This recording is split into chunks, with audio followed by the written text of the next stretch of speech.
I have a little garter snake, and he likes to be hand-fed, but the problem is he can bite your fingers if you don't have the right feeding tongs. And the ones that I have are fairly small, so I thought I would make a pair out of some scrap steel that I have. This is just some mild steel, and I thought it might save some time if I hot cut it with a chisel. And so I tried that here, but it actually took probably 4 or 5 times longer than if I had just zipped this with an angle grinder. But anyway, it was a good learning experience. The steel being so thin, it cooled down rather quickly, and so the hot cutting didn't work as well as I hoped it would.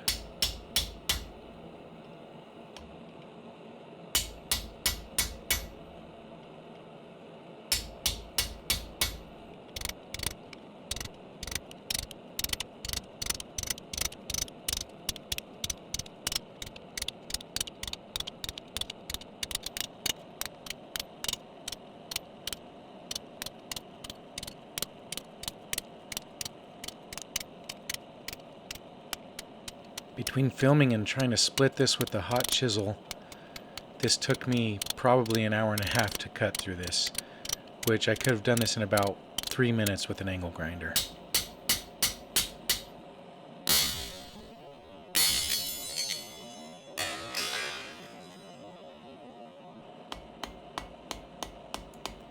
In order to make this pair of feeding tongs, I'm basically just going to make a giant pair of tweezers. So I'm just drawing out this stock a little bit thinner and just making sure everything is uniform in size. And then I'm going to flatten one end of each piece where I'm going to rivet them together to make the giant tweezers.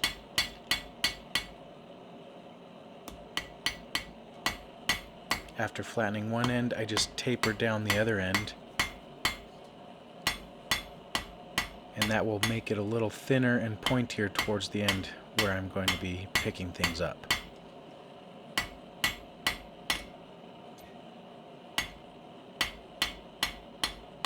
And I just repeat the process on each half of the tong here.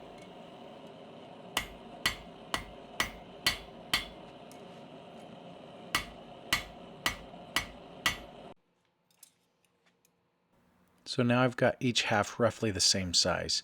And then I'm going to take it over to my belt grinder and clean things up a little bit before I go to the next step.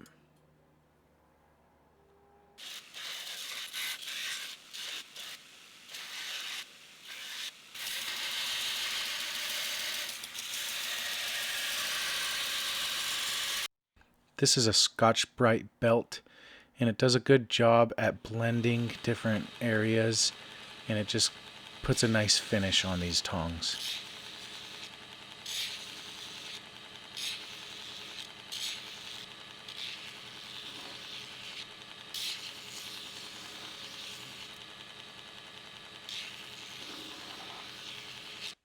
After getting everything cleaned up on the belt grinder, I use my center punch to mark where I'm going to drill the holes for the rivets.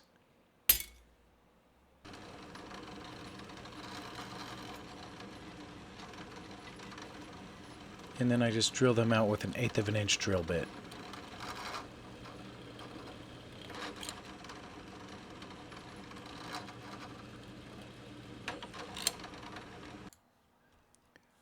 Once one side is drilled, I use it to mark the other side so I can drill the holes in the same location.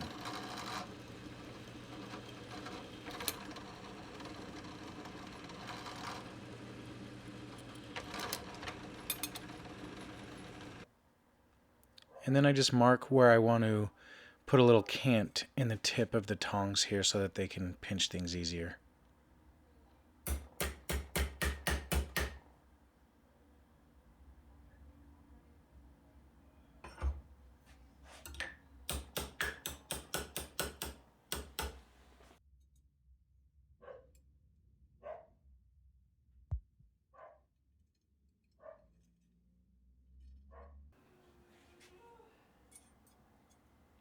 Then it's just lining everything up and adding these brass rivets to hold everything together.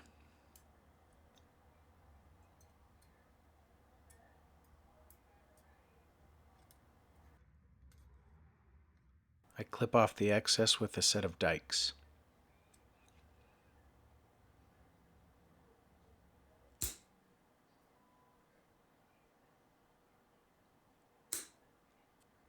And then add the washers for the rivets. And it's hard to see here, but this piece of rebar has a hole drilled in the top of it that is the same size as the shaft of the rivet. And that helps me to set that washer down on there.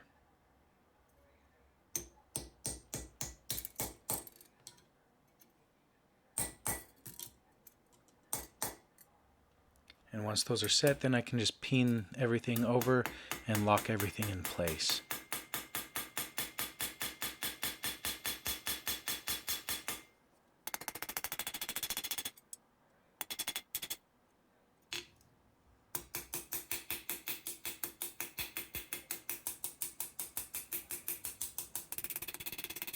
And then I can use the ball peen and my hammer to peen everything over further and kind of give it this decorative look.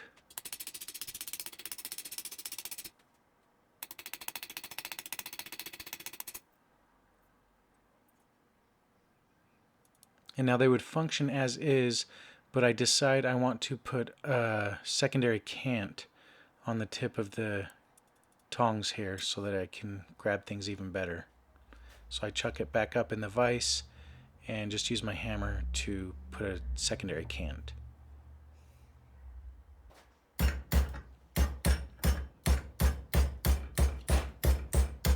And that angle will just help me to be able to pick things up a little better.